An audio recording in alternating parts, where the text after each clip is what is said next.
आत्मीय भाइयों, प्रज्ञा पाक्षिक शताब्दी वर्ष 2026 1 अक्टूबर 2025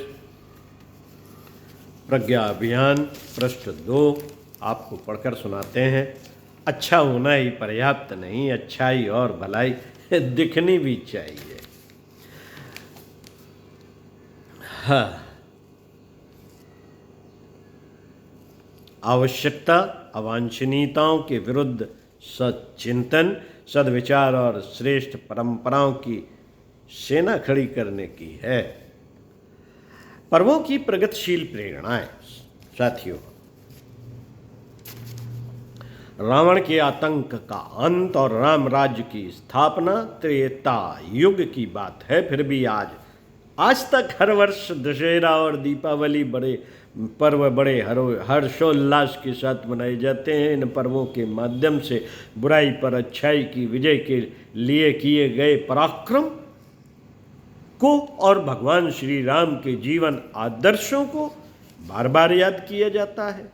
इसी प्रकार मानवीय जीवन की उत्कृष्टता का पाठ पढ़ाने वाले पर्व त्योहारों को मनाने की प्रेरणादायी पावन परंपरा भारतीय संस्कृति और जीवन दर्शन का अभिन्न अंग है।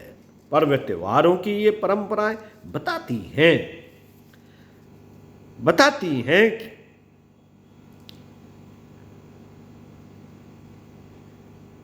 कि अच्छाई और भलाई का होना ही पर्याप्त नहीं है, उनका होते हुए दिखना भी आवश्यक है। उन घटनाओं का बार बार स्मरण करना भी आवश्यक है ताकि वे घटनाएं प्रकाश स्तंभ की भांति समाज को सन्मार्ग की ओर प्रेरित करती रहें।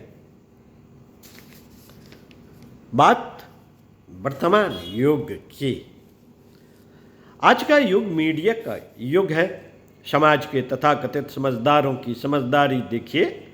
इन दिनों पर्व त्योहारों संस्कार समारोहों का प्रचलन तो बेतहाशा बढ़ता चला जा रहा है, लेकिन दुर्भाग्य से मानवीय चिंतन, चरित्र और व्यवहार पर मीडिया का दुष्प्रभाव हावी होता जा रहा है।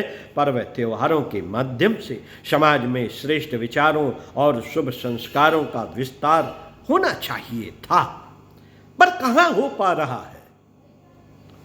कभी विवाहों में दहेज दिखावे की कुप्रथा माना जाता था। आज इन विवाहों में लाखों नहीं करोड़ों और अरबों रुपए फूके जा रहे हैं। छोटे छोटे शिक्षाप्रद संस्कार समारोह अब शान के प्रतीक, स्टेटस सिंबल बनते जा रहे हैं। जन्मदिन, विवाह दिन से लेकर हर छोटे बड़े संस्कार अत्यंत प्रेरणादायी विधि विधान के साथ, बड़ी सादगी के साथ संपन्न हो जाया करते थे, लेकिन अब संस्कार नदारद हैं। अब संस्कार नदारद हैं, केवल दिखावा रह गया जिस पर बेतहाशा खर्च किया जा रहा है। अब संत महात्माओं की वाणी का प्रभाव दिखाई नहीं देता। सिनेमा और टेलीविजन में दिखाई देने वाले नए नए प्रयोगों का धड़ल्ले के साथ अंधानुकरण हो रहा है। यह फिजूल खर्ची समाज को पतन की राह पर ले जा रही है। जीवन की आवश्यकताओं अत्यंत स्वल्प है, लेकिन आधुनिकता की होड़ में विकसित होती चली जा रही है। सामाजिक परंपराओं ने आवश्यकताएं इतनी अधिक बढ़ा दी हैं कि सामान्य व्यक्ति द्वारा परिश्रम और ईमानदारी के साथ इन्हें पूरा कर पाना कठिन प्रतीत होता है। ये बढ़ी हुई महत्वाकांक्षाएं ही चोरी, बेईमानी, मुनाफाखोरी, भ्रष्टाचार जैसी अवांछनीयताओं को जन्म देकर समाज को दूषित कर रही है। साथियों, चेते, संभलें और दिशाधारा बदलें। परम पूज्य गुरुदेव ने बार बार निर्देश दिए हैं कि धन संस्थानों पर व्यक्तिगत अधिकार जताने की अपेक्षा उन्हें सामाजिक संपत्ति माना जाना चाहिए। सामाजिक संपत्ति का दुरुपयोग नहीं, मितव्ययिता और विवेक के साथ सदुपयोग किया जाना चाहिए। पूज्य गुरुदेव ने कहा है कि अगले दिनों आध्यात्मिक साम्यवाद का युग होगा। धन साधनों पर किसी का व्यक्तिगत अधिकार नहीं रहेगा। अच्छा हो कि हम समय पर चेत जाएं।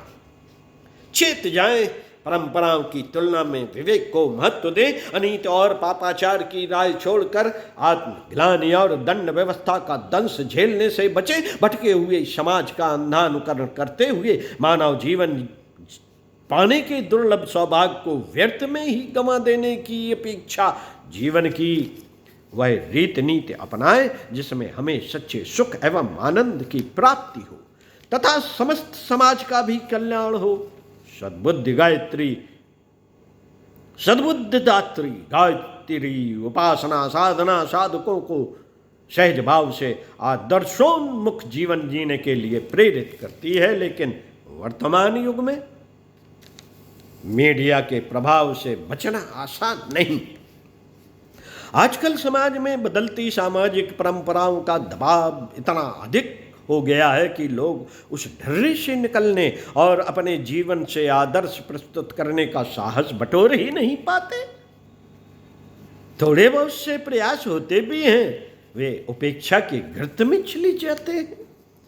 गिरना सरल है, उठना कठिन। पानी सहज रूप में ढलान की ओर बहता चला जाता है, लेकिन उसे ऊपर उठाना हो तो शक्तिशाली पंप की आवश्यकता होती है। उसी प्रकार वर्तमान युग में समाज के पतोन्मुख प्रचंड प्रवाह को रोकने और सत् प्रवृत्तियों को प्रोत्साहित करने के लिए शक्तिशाली प्रयासों की आवश्यकता है। सामान्यतः कहा यही जाता है कि नेकी कर दरिया में डाल। अच्छे काम करो लेकिन उसका गुणगान न करो। अपने व्यक्तित्व में अहंकार की भावना को पनपने न देने की दृष्टि से यह उचित भी है। लेकिन बात जब सामाजिक उत्कर्ष की हो तो सत् प्रवृत्तियों का गुणगान और श्रेष्ठताओं का प्रदर्शन अत्यावश्यक हो जाता है। जैसे कि हमारे पर्व त्योहारों की परंपरा के माध्यम से प्रेरणा दी जाती है। दीप से दीप जलते हैं। सत्कर्मों की सुगंध से औरों में भी इस मार्ग पर चल पड़ने का साहस उभरता है। इसलिए परम पूज्य गुरुदेव ने युग निर्माण संकल्पों में लिखा है कि संसार में सत् प्रवृत्तियों के पुण्य प्रसार के लिए हम अपने समय, प्रभाव, ज्ञान, पुरुषार्थ एवं धन का एक अंश नियमित रूप से लगाते रहेंगे। मीडिया का सृजनात्मक उपयोग हो। साथियों, इस युग का देवासुर संग्राम अनेक मोर्चों पर लड़ा जा रहा है। धार्मिक उन्माद, राजनीतिक महत्वाकांक्षाएं, धन साधनों का दंभ, वैज्ञानिक उपलब्धियों का दुरुपयोग जैसे अनेक मोर्चे हैं जिन पर असुरता अपना वर्चस्व स्थापित करना चाहती है। देवासुर संग्राम का सबसे बड़ा क्षेत्र मीडिया है, जिसका प्रभाव गरीब से गरीब और अमीर से अमीर हर व्यक्ति पर दिखाई देता है। समय की मांग है कि मानवीय चिंतन चरित्र में उत्कृष्टता के अभिवर्धन के लिए इसका सकारात्मक और सृजनात्मक उपयोग किया जाए। आज समाज में नशा, फैशन, परिस्थिति, धर्मांधता, जातिवाद, मुनाफाखोरी जैसी कुरीतियों के विरुद्ध सशक्त वातावरण विकसित करने की आवश्यकता है। अभिव्यक्ति की आजादी के नाम पर पतोन्मुख प्रेरणाएं तो धड़ल्ले से परोसी जा रही हैं। दृश्य, श्रव्य और प्रिंट मीडिया मारकाट, हत्या, लूटपाट, व्यभिचार, अश्लीलता के समाचारों से भरा पड़ा है। इंटरनेट से तरह तरह के खेल, धारावाहिक, फिल्मों एवं सोशल मीडिया पर रीलों के माध्यम से नन्हे बच्चों सहित समाज को भरमाया या भटकाया जा रहा है। ऐसे में देवत्व को जगाने और उभारने हेतु मीडिया को अधिकाधिक प्रेरणादायी बनाने की आवश्यकता है। हमारे उत्तरदायित्व क्या है? हम सत्प्रवृत्तियों के पुण्य प्रसार में उदासीनता न बरतें। अच्छाई को प्रोत्साहित करेंगे तो अच्छाई बढ़ती जाएगी और बुराई ही भी गाते रहेंगे तो व्यक्ति और समाज कभी ऊंचे नहीं उठेंगे। अतः सेवा, संवेदना, परमार्थ परायणता की छोटी छोटी घटनाओं का भी गुणगान किया जाना चाहिए। जो लोग बुराइयां छोड़ते हैं, अच्छाइयां अपनाते हैं, उनकी पीठ थपथपाई जानी चाहिए। सादगी और सेवा कार्य में प्रवृत्त होने वाले और प्रचलित प्रवाह को चीर कर आदर्शवादी परंपराओं का अवलंबन करने वालों का समाज में सम्मान होना चाहिए। समाज में सम्मान होना चाहिए। इन कार्यों के लिए मीडिया का सकारात्मक और सृजनात्मक उपयोग किया जाना चाहिए। साथियों, संगठनात्मक जिम्मेदारियां क्या हैं? हमारे मिशन का लगभग 100 वर्षों का बड़ा वैभवशाली इतिहास है। परम पूज्य गुरुदेव एवं परम वंदनीय माता जी की पावन स्मृतियाँ, समाज में हुए व्यापक परिवर्तन, करोड़ों लोगों के अनुभव, अपने परिजनों का त्याग, तप जैसे अनेक विषय हैं जिनकी गाथाएं लोगों को सन्मार्ग की ओर प्रेरित करती हैं। गायत्री परिवार की प्रांत, जिला एवं अन्य इकाइयाँ इनके संकलन और प्रकाशन की जिम्मेदारियों को अनुभव करें और उसके लिए एक व्यवस्थित तंत्र विकसित करें। अपने मिशन में नशा मुक्त वृक्षारोपण, बाल संस्कार शालाएं, अवगढ़े संस्कारवान पीढ़ी जैसे अनेक आंदोलन चल रहे हैं। इसी क्रम में वैचारिक क्रांति के लिए मीडिया के सदुपयोग को भी एक बड़ा अभियान बनाने की आवश्यकता है। ओम शांति। चिंतन मनन का विषय, जो अच्छा लगे उसे अपना लो, जो बुरा लगे उसे जाने दो। अच्छा लगे तो उसे अपनाना ही नहीं, उस पर चलना भी है, कुछ करना भी है,